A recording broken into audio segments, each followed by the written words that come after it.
Two loops begin to spin, the ache for connection and the fear of it. We chase what we crave and run from what we need without ever realizing both impulses were born from the same place. By the end of this talk, you'll see how an unseen past has been shaping your present and what you can do next. When we talk about trauma, most people imagine something dramatic, a single event, a wound you can point to. But for many of us, the real injury was quieter. It was growing up in an environment where our emotions were too much or not enough, where no one said, "I see you" when we hurt. Childhood trauma doesn't always come from what happened. It often comes from what didn't. Emotional neglect is that invisible kind of pain. It's when love was present, but attunement wasn't. When we learned to hide our sadness, our anger, our joy, just to stay connected to the people we depended on. And so as children, we adapted. We became the helper, the achiever, the peacemaker, the one who never asked for too much. These weren't flaws. They were forms of intelligence. Our nervous system did exactly what it was built to do. Keep us safe, keep us attached, make sure we survived. We learned to scan for danger in faces, to read moods before words were spoken, to anticipate rejection and soften ourselves so it wouldn't hurt as much. Those adaptations worked. They kept us connected to the only love we had, even if it cost us parts of ourselves. The trouble comes later, when those same survival patterns keep running long after the danger is gone. We start calling it anxiety, people-pleasing, codependence, but at the root, it's just an old alarm still ringing in a safe room. The body doesn't know the war is over. The mind says, "I'm fine," but the heart still flinches. And this is where compassion matters most, because it's not about blaming ourselves for the ways we've learned to cope. It's about understanding that every behavior, even the ones that hurt us now, once had a purpose. So when we ask, why do I keep falling for the one who can't love me? The answer isn't because I'm broken. It's because a younger version of me still believes love must be earned. We've all carried these invisible blueprints. We've all built homes inside old survival stories. And now, gently, we're learning to rewrite them. Together, Maya always said she wanted someone steady, someone safe. But every time she met a person like that, kind eyes, patient tone, she felt nothing. It was the unpredictable ones who made her heart race. The ones who texted one day and disappeared the next. The ones who needed saving, the ones who always had a reason they couldn't stay. She called it chemistry. Her friends called it bad luck. At 32, she met Daniel, a musician with that same faraway look she'd seen before. Their first date felt electric. He talked about art and solitude, how he didn't believe in labels. Something inside her softened when he said he wasn't ready for love. It felt familiar, almost comforting. She told herself she could wait, so she did. She waited through unread messages, half plans, the ache of being almost chosen. Every time he pulled away, she worked harder to prove she was worth staying for. And when he came back, she felt relief, so deep it almost felt like love. On the nights he didn't call, she'd lie awake, rehearsing their last conversation, searching for where she went wrong. She tried to sound casual, never needy, tried to make him laugh so he wouldn't leave. The silence pressed on her chest until it felt like she couldn't breathe, but she smiled through it anyway. After all, she'd been here before. She'd been the child who sensed when her mother was too tired to talk, who tiptoed around her father's moods, who learned that being quiet, agreeable, invisible sometimes kept the peace. She didn't call it neglect then. She just called it love. One afternoon, sitting in her car outside Daniel's apartment, waiting for a text that never came, she noticed something shift. The pain didn't feel new. It felt ancient, like her body was replaying an old script, word for word. The tightening in her chest, the shallow breath, the hope that if she stayed good enough, patient enough, someone would finally turn toward her. She realized she wasn't just waiting for Daniel, she was waiting for her parents in a different body. That moment was small, quiet. She didn't leave him right away, but she started to see the pattern as a mirror, not a mystery. And slowly she began to choose herself in moments she used to abandon herself. It wasn't easy. He still drifted, and she still missed him, but now she could see the child behind the chase. And that changed everything. 3 insights rise from Maya's story. First, when we grow up in homes where love feels uncertain, our nervous system wires itself to expect distance and to mistake tension for connection. Second, we learn to earn care through attunement, reading others' needs while silencing our own. Third, the very patterns that once protected us from emotional loss now create it. We repeat what's familiar, not what's fulfilling. But awareness is the first tremor of freedom. The moment we see that our present pain is the echo of an old absence, something inside begins to unclench. And from that space, the possibility of a new kind of love, steady, mutual, safe, starts to flicker at the edge of the story, waiting to be written. Ellie was the kind of person everyone called reliable, up before dawn, gym before work, inbox cleared before breakfast. His colleagues admired him, his boss trusted him. From the outside, he looked like proof that discipline could solve anything. But when the day finally ended and the house went quiet, something inside him buzzed, an ache he couldn't name. That's when he reached for what soothed him, a drink, a scroll, another email, another plan, anything but stillness. It started small, almost invisible, a glass of wine to unwind after work. A quick scroll through social media that turned into hours, a few more late nights catching up on projects no one asked for. His friends joked that he was married to his job. Ellie laughed too, pretending it didn't sting. The truth was, silence scared him.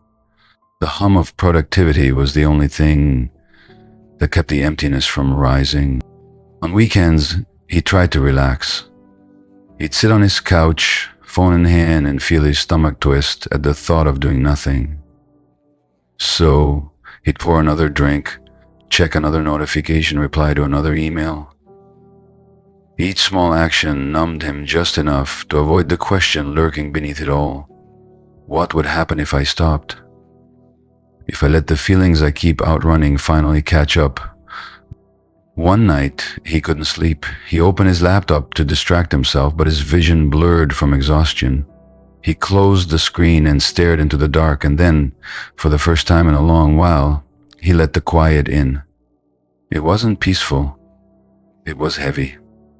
Memory surfaced in flashes, sitting alone in his childhood room after his parents' fights, learning early that calm was dangerous and achievement was safety. He realized that his addiction wasn't to work or alcohol or his phone.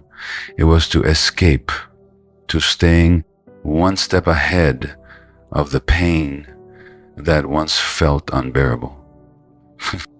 That's when the frame shifted. The question was never why the addiction, it was why the pain. Why did his body still brace for impact in moments of stillness? Why did rest feel like risk?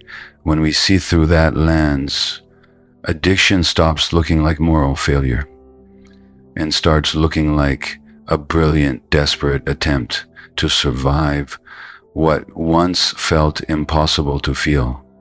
It's not weakness, it's a signal, a call from the part of us that still believes we're only safe when we're busy, distracted, or numb.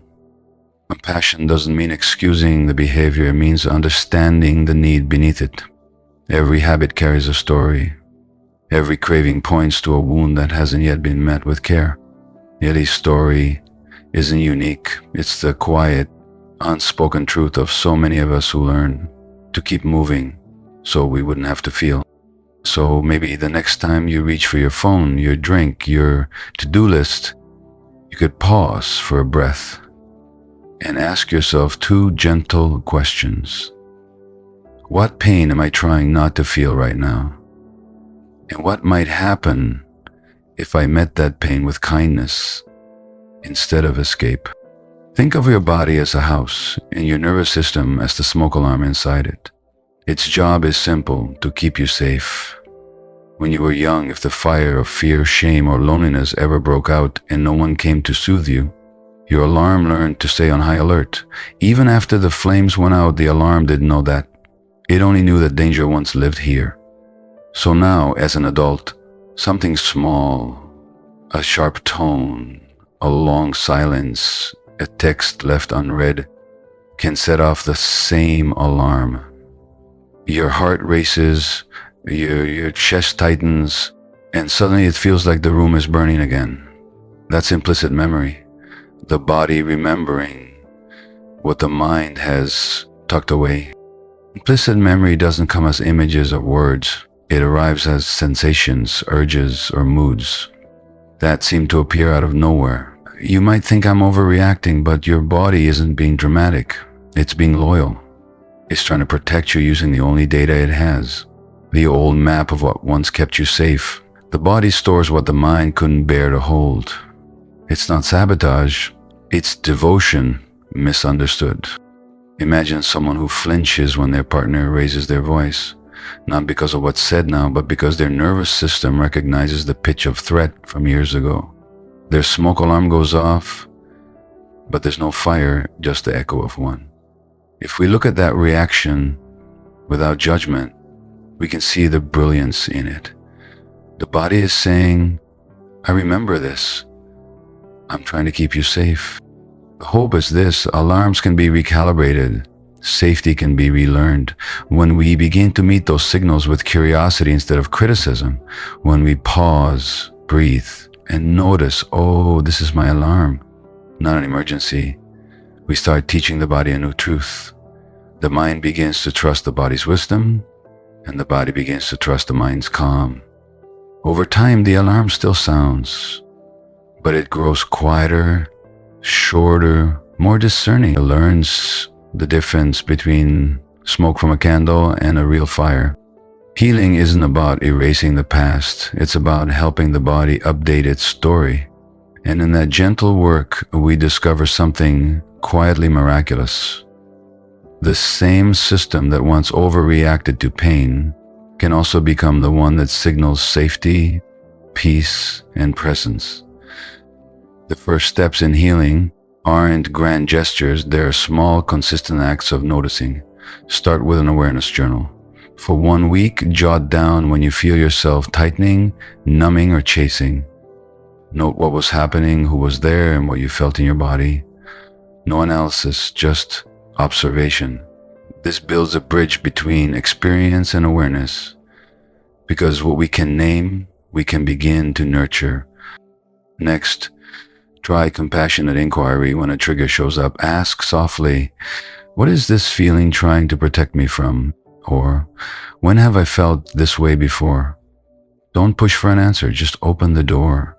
These questions help bring curiosity where shame once lived, allowing understanding to replace self-blame. Then introduce one somatic pause, something simple your body can trust. Maybe it's 3 slow breaths, feeling your feet on the floor, or looking around the room and naming what you see. These small, grounding moments remind your nervous system that you're here now and that this moment is different from the past. Over time, that pause becomes a signal of safety your body can recognize. Choose one boundary to practice this week. It could be as small as saying, I'll need to think about that before agreeing to something. Boundaries are how we teach both others and ourselves that our limits matter. They rewire the belief that connection requires self-abandonment. Each small boundary is an act of self-trust. Finally, reach for one safe connection, a friend who listens without fixing, a support group, or a therapist. Healing happens in the presence of safety. We can only repattern what was broken in relationship through relationship. Let someone witness you where you once had to be invisible. Each of these steps matters because they reintroduce choice where there was once only reaction. They teach your body and mind that you're no longer trapped inside the old story. You're the one writing it now.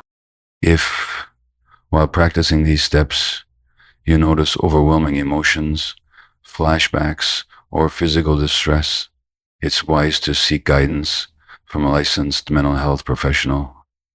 Support isn't a sign of weakness. It's a way of walking this path with safety, care, and company.